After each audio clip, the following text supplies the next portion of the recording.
Good morning, good morning, good morning, good morning friends. कैसे हो आप सब? मैं मनिंदर कौर एक बार फिर से स्वागत करती हूँ आपका गूगल एग्जाम स्टडी पर। तो फ्रेंड्स, हम क्या टॉपिक कर रहे थे, मैं आपको बता दूं कि हम हिंदी का प्रैक्टिस सेट कर रहे थे और बहुत सारे प्रैक्टिस सेट हमने कर लिए हैं।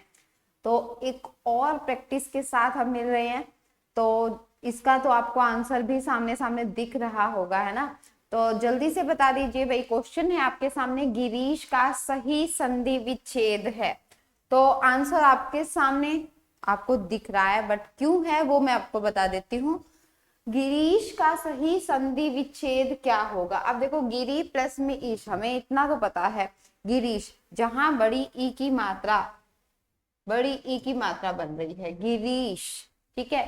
ई, बड़ी ई। अब बड़ी ई कैसे बनी? हम कह सकते हैं कि ई या बड़ी ई में प्लस ई या बड़ी ई, यानी कि चाहे इधर छोटी ई का छोटी ई के साथ मेल हो, या बड़ी ई का बड़ी ई के साथ मेल हो, छोटी का बड़ी के साथ मेल हो, ये बड़ी का छोटी के साथ मेल हो, बनेगा क्या? वो बड़ी ई ही बन रही है, यानी कि इसकी मात्रा। तो ये किस में हो जाता है? दीर्घ संधि में हो जाता है। किस में हो जाता है ऐसा? दीर्घ संधि में।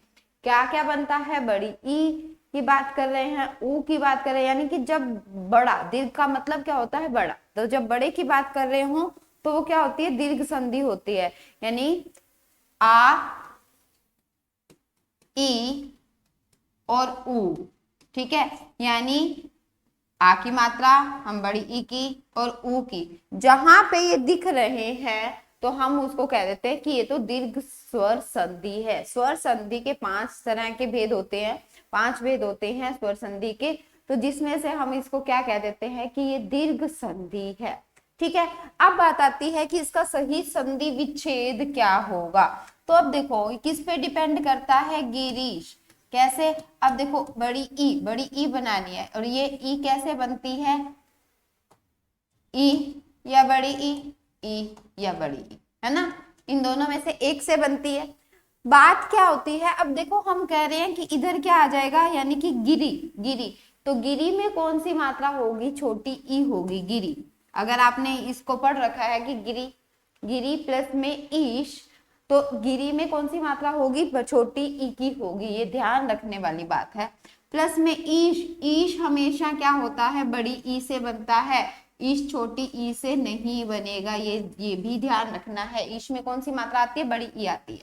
तो यानी कि यहाँ पे क्या हो रहा है? छोटी ई और बड़ी ई बन के क्या बना रहे हैं? बड़ा ई, ठीक है, बड़ी ई बना रहे हैं। तो गिरी प्लस में ईश क्या बनेगा? गिरीश। कौन सी संधि है? दीर्घ स्वर संधि है, ठीक है। तो आपका आंसर क्या हो जाएगा? बी आपका राइट आंसर हो जाएगा, ठीक है। यहां तक सबको समझ आया? जल्दी से बताइए। तो चलिए नेक्स्ट क्वेश्चन करते हैं।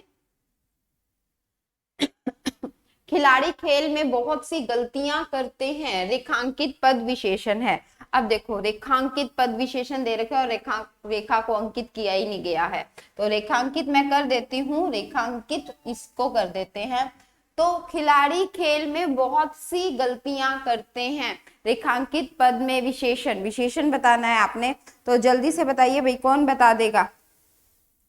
जल्दी से। बहुत सी गलतियां करते हैं, रेखांकित पद में विशेषण है। तो विशेषण ढूंढो भाई, कौन सा विशेषण है? हमें पता है कि विशेषण कैसे कौन कौन से होते हैं। गुणवाचक विशेषण, है ना, परिमाणवाचक विशेषण, संख्यावाचक विशेषण, ठीक है। संख्यावाचक विशेषण और कौन सा हो जाता है? और कौन सा हो जाता है? जल्दी से बताओ भाई, और कौन सा विशेषण हो जाता है जो मैं एक नहीं बता पा रही हूँ?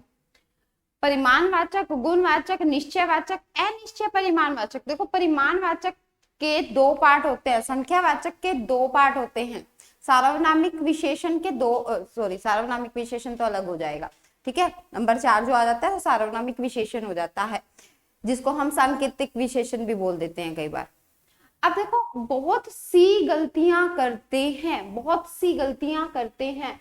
तो ये बहुत सी जो है वो किस में आ जाएंगे? हम किसका आंसर मिल रहा है?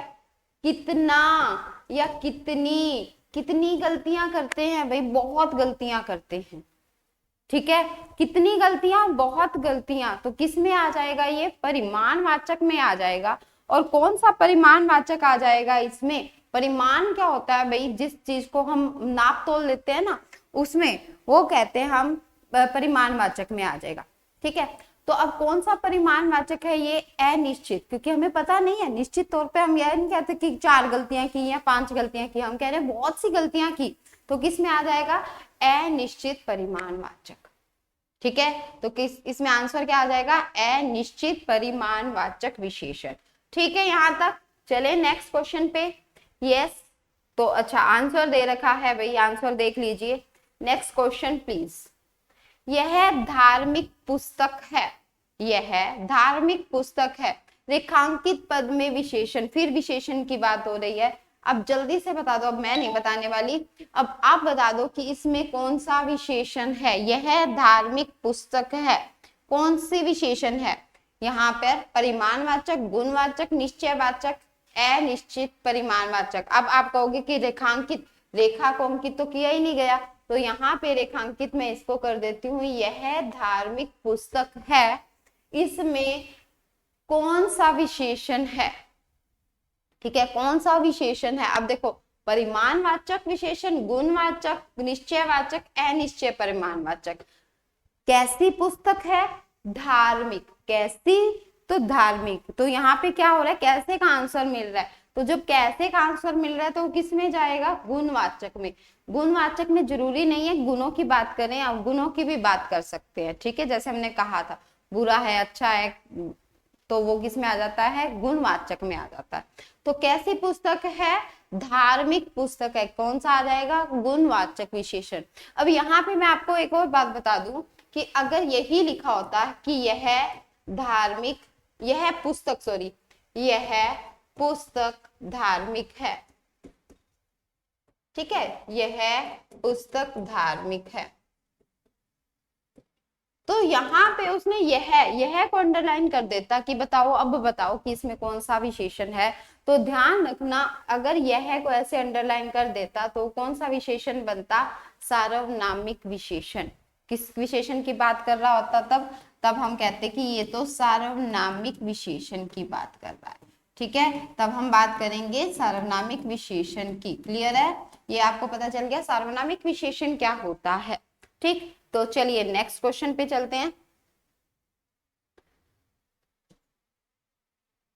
संरचना के आधार पर क्रिया के भेद है। अब देखो, संरचना के आधार पर क्रिया के जब भेद की बात होती है तो वो कहते हैं कि संरचना के आधार पर बताओ क्रिया, क्योंकि हम क्या कहते हैं, कर्म के आधार पर तो हम कह देते हैं ना, कर्मक और अकर्मक क्रिया 2 प्रकार की होती है। तो संरचना के आधार पर बताओ कि क्रिया कौन कौन सी होती है, मतलब कितने भाग होते हैं उसके, संरचना के आधार पर। ठीक है, तो अब ये कह रहा है कि पहला है संयुक्त क्रिया। बिल्कुल, संरचना के आधार पर संयुक्त क्रिया होती है जब 2 क्रिया इकट्ठी आ जाती है ना, खाना खा चुका, ठीक है, तो 2 क्रिया इकट्ठी आ जाती है तो उसको हम क्या कहते हैं, संयुक्त क्रिया होती है। नाम धातु, जहां पर हम क्या देते हैं, पढ़ना, खेलना, कूदना, मतलब ना धातु लगा देते हैं तो वो क्या हो जाती है, नाम धातु क्रिया। बिल्कुल, संरचना के आधार पर ये भी होती है।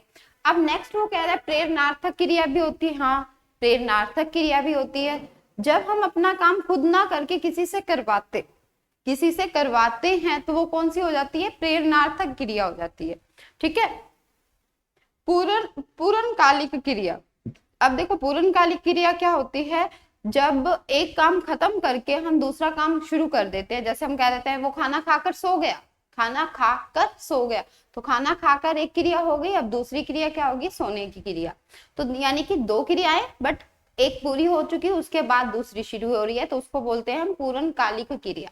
उसके बाद आ जाता है कि भाई कृदंत क्रिया। कृदंत क्रिया क्या होती है भाई, क्रिया के अंत में जब प्रत्यय लगाकर क्रियाएं बनाई जाती हैं, होती तो वो क्रिया है पर हम क्या करते हैं, क्रिया के अंत में प्रत्यय लगाकर क्रिया को बनाते हैं तो वो हो जाती है, उसको हम बोलते हैं कृदंत क्रिया। ठीक है, अब जैसे मान लो उड़ उड़ उड़, अगर उड़ना बोल दिया तो वो क्या बन गया, नाम धातु क्रिया ना। उड़ है, उसमें ई प्रत्यय लगा दिया तो हम कह देते हैं उड़ी। ठीक है, उड़ प्लस में ई प्रत्यय लगाते ही हमने क्या, भाई चिड़ी उड़ी, उड़ गई। ठीक है, तो वो क्या हो गया, कृदंत क्रिया। तो इसका मतलब क्या है, संरचना के आधार पर ये भी है, ये भी है, ये भी है, ये भी है, ये भी है, और लास्ट में जो आपको दिख नहीं रहा है डी ऑप्शन, उसने लिख रखा है उपरयुक्त सभी, तो हम कह देंगे कि हाँ भाई संरचना के आधार पर ये सारी क्रियाएं होती हैं। तो संरचना के आधार पर ये सारी क्रियाएं होती हैं, संयुक्त क्रिया भी, नाम धातु भी, प्रेरणार्थक भी, पूर्वकालिक भी और कृदंत क्रिया भी। ठीक है, तो चलिए हम करते हैं नेक्स्ट क्वेश्चन। नेक्स्ट, जो शरण में आया हुआ हो वाक्यांश के लिए प्रयुक्त शब्द है। अब देखो, जो शरण में आया हुआ, हम कह देते हैं ना शरण में आया हुआ है भाई, ये तो शरण में आया हुआ है, तो शरण में, जो शरण में आया हुआ हो उसके लिए क्या वर्ड यूज होता है, तो ध्यान रखना है उसके लिए शरणागत, शरणार्थी, शाक्ति या कोई नहीं। तो हम कह देते हैं शरण में आया हुआ, शरणागत, आगत मतलब आया हुआ, तो शरणागत शरण में आया हुआ, तो उसको क्या बोलेंगे, शरणागत बोलेंगे। ठीक है, यस। Next question. ठीक है, वह बहुत बोलता है, रेखांकित पद में विशेषण है। वह बहुत बोलता है, तो रेखांकित में फिर से रेखांकित कर देती हूँ, वह बहुत बोलता है में क्रिया विशेषण कौन सा है। अब क्रिया विशेषण भाई 4 तरह की होती है क्रिया विशेषण। ठीक है, हमें पता है काल बोधक, ठीक है, स्थान बोधक हम जिसको कह सकते हैं, कहाँ का आंसर मिल जाता है हमें, जगह का आंसर मिल जाता है। ठीक है, फिर हम कह देते हैं रीति बोधक, कैसे का आंसर मिल जाता है। ठीक, यानी कि अगर हम कहें परिमाण बोधक, 4 तरह के हो गए, काल बोधक, स्थान बोधक, परिमाण बोधक, और हम उसको कह देते हैं रीतिवाचक, लास्ट वाला होता है रीतिवाचक, कैसे का आंसर मिलता है। वह बहुत बोलता है में क्रिया विशेषण है, कौन सा है, रीति बोधक है, स्थिति बोधक है, स्थान बोधक है, परिमाण बोधक है, तो कौन सा है। अब देखो, वह बहुत बोलता है, किसका आंसर मिल रहा है, कितना। अभी मैंने आपको कहा था कितना या कितने का, कितनी का आंसर मिलता है, तो वो किस में जाता है, परिमाण में जाता है, नापने तोलने में जाता है। तो कितना बोलता है, बहुत बोलता है, तो आंसर क्या हो जाएगा, परिमाण बोधक।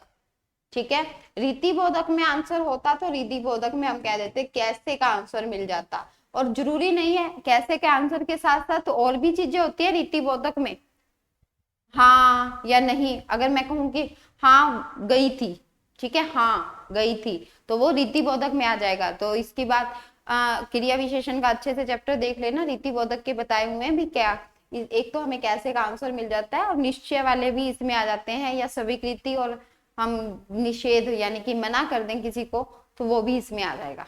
ठीक है, स्थिति नहीं, स्थान कालवाचक होता है, परिमाणवाचक। ठीक है, तो यहाँ पे हमारा आंसर क्या हो जाएगा, परिमाणवाचक। Clear, okay. नेक्स्ट क्वेश्चन है, निम्नलिखित में से कौन सा विकल्प शुद्ध शब्दों का है। हमने क्या बताना है, शुद्ध शब्द कौन से हैं भाई। अब देखो, सबसे पहला पहला हमें क्या दिख रहा है, दिया सलाई, दिया सलाई, निरीक्षण, नुपुर। नुपुर क्या होता है, नुपुर होता है घुंघरू, पग घुंघरू बांध मेरा नाची थी। निरीक्षण, हम निरीक्षण करने जाते हैं ना भाई, निरीक्षण किया उसने, आकर एक बार देखा सब, तो वो क्या हो गया, निरीक्षण करना हो गया। दिया सलाई, दिया सलाई क्या होती है, दिया सलाई जो हम माचिस में ऐसे मतलब तीली कह देते हैं ना, जिसको एक रगड़ो और वो जल जाती है, वो दिया सलाई, उसको हम दिया सलाई बोलते हैं। पहले पहले तो ऐसा बोलते थे, बट अब तो हम माचिस की तीली सीधा ही यूज करते हैं। तो ये वर्ड सही लिखा हुआ है भाई, निरीक्षण भी सही लिखा हुआ है, नुपुर भी सही लिखा है। उसने कहा क्या है, शुद्ध शब्दों का कौन सा है, तो ये तो शुद्ध शब्द है भाई। अभी आगे देखते हैं, क्योंकि एक बार हमें ये देखना होता है ना, सारे में कौन से, भी जरूरी तो नहीं है यही पहला ही हम आंसर कर दे, बस लग तो भाई पहले ही रहे हैं कि ये पहले वाले तीनों सही हैं। अब हम नेक्स्ट पे चलते हैं, उपलक्ष। नहीं भाई, उपलक्ष तो नहीं होता, उपलक्ष्य होता है ना। आप किस उपलक्ष्य में आए हैं यहाँ पे, ठीक है, तो उपलक्ष्य होता है, अक्षय आधा ये। छत्र छाया, छत्र छाया नहीं होता है, छत्र च छाया होता है ना, छत्र च छाया होता है। धातव्य, धातव्य, तो देखो धातव्य नहीं होता है, ध्यातव्य होता है। ध्यातव्य का मीनिंग क्या होता है, हम कह देते हैं आपको ध्यातव्य, ध्यातव्य का मीनिंग क्या होता है भाई, ध्यान देने योग्य। ये बात तो ध्यातव्य है, ध्यान देने योग्य है। ध्यातव्य, ठीक है। तो ध्यातव्य होता है ध्यान देने योग्य, ठीक है। उपलक्ष्य, उपलक्ष्य, अब समझ आ गया। उपलक्ष्य गलत, यानी कि ये तो तीनों ही वर्ड यहाँ पे गलत लिखे हुए हैं, ठीक है। उपलक्ष्य नहीं होता, उपलक्ष्य होता है ना। तो उपलक्ष्य हम कह देते हैं, किस उपलक्ष्य में आए हैं आप। नेक्स्ट देखो महात्म, महात्म नहीं होता है भाई, महात्म्य होता है, महात्म्य, ठीक है। मैं आधा, ये तय और मैं दोनों आधे, महात्म्य होता है। तो महात्म्य, याज्ञवल्क, याज्ञवल्क, याज्ञवल्क नहीं, याज्ञवल्क्य, ठीक है। ऋषि का नाम है याज्ञवल्क्य। सामर्थ, सामर्थ नहीं होता है, सामर्थ्य होता है, ठीक है। हम कह देते हैं ना कितना सामर्थ्य है आप में, ठीक है। तो समर्थ नहीं होता है, सामर्थ्य होता है, ये ध्यान रखना है।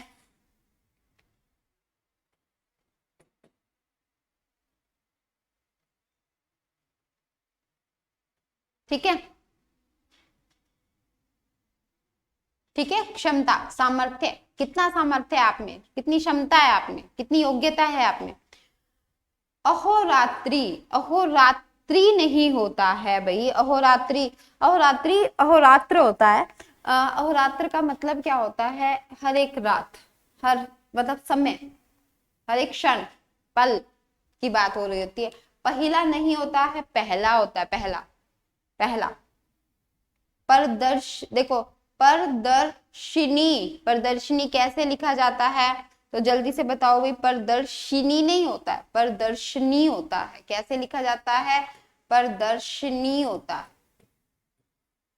ठीक है। प्रदर्शनी, ये लो, ये यहाँ पे प्रदर्शनी, प्रदर्शनी का मतलब क्या होता है, हम कह देते हैं ना भी प्रदर्शनी लगा रखी है भाई, कुछ नया आया था हमारे पास, तो कुछ नए आइडियाज, जैसे हम स्कूलों में भी प्रदर्शनी लगाते हैं ना, तो कोई जो नया कोई सामान होता है या कोई चीज होती है, तो उसकी प्रदर्शनी लगा दी जाती है, कुछ नए की या कुछ क्रिएटिव चीजों की, तो वो प्रदर्शनी लग जाती है ना, तो वो होती है प्रदर्शनी। तो अब आपको ये समझ आ गया कि शुद्ध शब्द, वैसे मैंने सारे लगभग सारे शब्द बता दिए कि शुद्ध कौन से होते हैं, और यहाँ इसका मतलब शुद्ध लिखे कौन से हुए हैं। फर्स्ट में सारे जो हैं वो सही लिखे हुए हैं, शुद्ध लिखे हुए हैं, तो इसका मतलब क्या है, ए जो है वो राइट आंसर हो जाएगा, ठीक है। तो यहाँ हमारा फर्स्ट आंसर जो है वो राइट है, ठीक है। याज्ञवल्क्य होता है, ठीक है। याज्ञवल्क्य ऋषि थे, ऋषि का नाम था। क्लियर, अब मैं इसको क्लियर कर रही हूँ भाई। नेक्स्ट क्वेश्चन हम करते हैं। नेक्स्ट क्वेश्चन हमारा क्या कह रहा है, वर्तनी की दृष्टि से शुद्ध शब्द छांटिए। अब देखो शुद्ध शब्द छांटना है, पीतांबर, पीतांबर बड़ी ई की मात्रा होती है, पीतांबर, पीला है अंबर जिसका हम कह देते हैं ना, तो पीतांबर में क्या हो जाएगा, पीला है अंबर जिसका, तो पीतांबर, ठीक है। पीतांबर, पीला है वस्त्र जिसका। अब देखिए बात यहाँ पे और क्या आ जाता है, हंसना, हंसना तो बिल्कुल ठीक है। पूज्यनीय, पूज्यनीय नहीं होता है, पूजनीय होता है, हम कह देते हैं पूजनीय, ठीक है, पूजनीय। परीक्षा, परीक्षा होती है, ठीक है। पीतांबर, पीतांबर यहाँ बिंदी आएगी, यहाँ ये यहाँ पे थोड़ी सी गलत होगी, पीतांबर, ठीक है। पीतांबर, पूजनीय, परीक्षा, तो इसका मतलब हंसना जो है वो सही लिखा हुआ है। हमारा आंसर क्या हो जाएगा, बी हो जाएगा, बिल्कुल राइट हो जाएगा, ठीक है। तो चलिए नेक्स्ट क्वेश्चन की ओर, नेक्स्ट क्वेश्चन देखते हैं। हमारा नेक्स्ट क्वेश्चन क्या है, महेश शायद जाएगा, तो भेज दो भाई उसको। तो इसमें क्रिया विशेषण है, क्रिया विशेषण। अब क्रिया विशेषण की पहले भी बात चली थी कि मैंने कहा था कि आपको चार होते हैं, काल बोधक, स्थान बोधक, परिमाण बोधक और रीति बोधक। तो यहाँ वो कह रहा है कि शायद जाएगा। अब आप कहोगे कहाँ जाएगा, इसका आंसर नहीं मिल रहा। कितना जाएगा, कोई आंसर नहीं मिल रहा। कब जाएगा, कोई आंसर नहीं मिल रहा। कैसे जाएगा, कोई आंसर नहीं मिल रहा। यानी कि काल, रीति, स्थान, परिमाण, किसी का आंसर नहीं मिल रहा। काल का मतलब होता है कब, कब का आंसर आपको मिलना चाहिए। रीति का होता है मतलब कि कैसे, कैसे का आंसर मिलना चाहिए। स्थान का होता है कहाँ, तो कहाँ का आंसर मिलना चाहिए। ठीक है। परिमाण, परिमाण का होता है कितना या कितनी, ठीक है, कितना। तो अब देखो इन चारों में से कोई आंसर नहीं मिल रहा। आप कह रहे हो महेश शायद जाएगा, मैं कह रही हूँ कब जाएगा, कब का तो आंसर नहीं है, कैसे जाएगा, कहाँ जाएगा, कितना जाएगा, चारों में से कोई आंसर नहीं मिल रहा। तो क्या भाई, ये इसका मतलब क्रिया विशेषण क्या नहीं है? बट क्रिया विशेषण तो है। तो फिर इन चारों में से किस कौन आंसर किसके पास जाएगा? तो ध्यान रखना है आंसर किसके पास जाएगा। अभी मैंने आपको बताया था कि ये जो रीतिवाचक है ना, रीतिबोधक, ये बहुत कमाल का है। ये कैसे के साथ साथ जो बात निश्चय होती है, निश्चित होती है या अनिश्चित होती है, ठीक है, जो बात निश्चित है या अनिश्चित होती है, जो बात हाँ है या ना है, यानी कि स्वीकृति है या अस्वीकृति है। यानी कि स्वीकृत है तो हम कहेंगे हाँ, या कहेंगे नहीं, नहीं जाएगा, ठीक है। निश्चित है तो हम कह देंगे मतलब पक्का जाएगा, अनिश्चित है तो शायद जाएगा, ठीक है। तो शायद वाली बात आ जाती है तो वो क्या हो जाएगा, रीतिवाचक में चला जाएगा। इस चीज का ध्यान रखना है, पेपर में यही कंफ्यूजन होती है, क्योंकि हमने तो रट लिए भाई कब कैसे कहाँ कितना, आया ही नहीं, अब इसमें किसमें फिट ही नहीं हो रहा, कहाँ जाएगा ये आंसर, तो कहीं नहीं जाएगा, यहीं रहेगा, बट किस में रहेगा, रीतिबोधक में रहेगा, ठीक है। तो ये ध्यान से करना है, हाँ आ जाए, ना आ जाए, या निश्चित हो जाए या अनिश्चित हो जाए, किस में आएगा, रीतिवाचक में आ जाएगा, रीतिवाचक क्रिया विशेषण में, या रीतिबोधक, एक ही बात होती है, रीतिबोधक कह दो या रीतिवाचक है। यस, नेक्स्ट क्वेश्चन देखिए। नेक्स्ट क्वेश्चन क्या कह रहा है, इनमें से कौन सा विलोम युगम सही नहीं है? सही नहीं है, हमने बात करनी है सही नहीं है की, सही की बात नहीं करते हम, नहीं वाले की बात करते हैं, जो सही नहीं है। अब देखो सही नहीं है हमने करना है, तो यहाँ देखो हमने क्या लिख रखा है, क्रूर, कुपुत, कुपत, क्रूर, कुपत, ठीक है। अब क्रूर, क्रूर कौन होते हैं? क्रूर, आप कहते हैं बड़ा ही क्रूर है यार, यानी कि उसके दिल में तो ना दया ही, दया नाम की चीज ही नहीं है, क्रूर है बड़ा। तो क्रूर का उल्टा कुपत नहीं जच रहा ना, क्या होता है, अक्रूर होता है ना। मतलब ये एक हम कह देते हैं कि यार क्रूर तो अक्रूर, अक्रूर का मतलब भाई थोड़ा सा दिल में दया तो है, ठीक है। तो उल्टा क्या हो जाता है, क्रूर का उल्टा क्या होता है, अक्रूर। तो यहाँ पे यानी कि ये सही नहीं है, तो इसका मतलब हमारा आंसर हो सकता है यही बनेगा, ठीक है, क्योंकि ये सही नहीं है। अब देखो कायर, शूरवीर, कायर हम कह देते हैं कायर है यार, और उसका उल्टा शूरवीर, बहुत हिम्मत है जिसमें, उसको हम शूरवीर बोलते हैं, ये तो सही दे रखा है। कलुषित, निष्कलुष, कलुषित मतलब जो हम ऐसे कह देते हैं ना कि निष्कलंक वगैरह है ना, जिस जो गंदा है उसको कलुषित बोलते हैं, निष्कलुष मतलब ठीक है, अच्छा, ठीक। ख्यात, कुख्यात, कुख्यात, कुख्यात, यहाँ विख्यात होता है, विख्यात मतलब जो जिसकी ख्याति प्राप्त हो रही हो, यश फैलाता हो, ठीक है।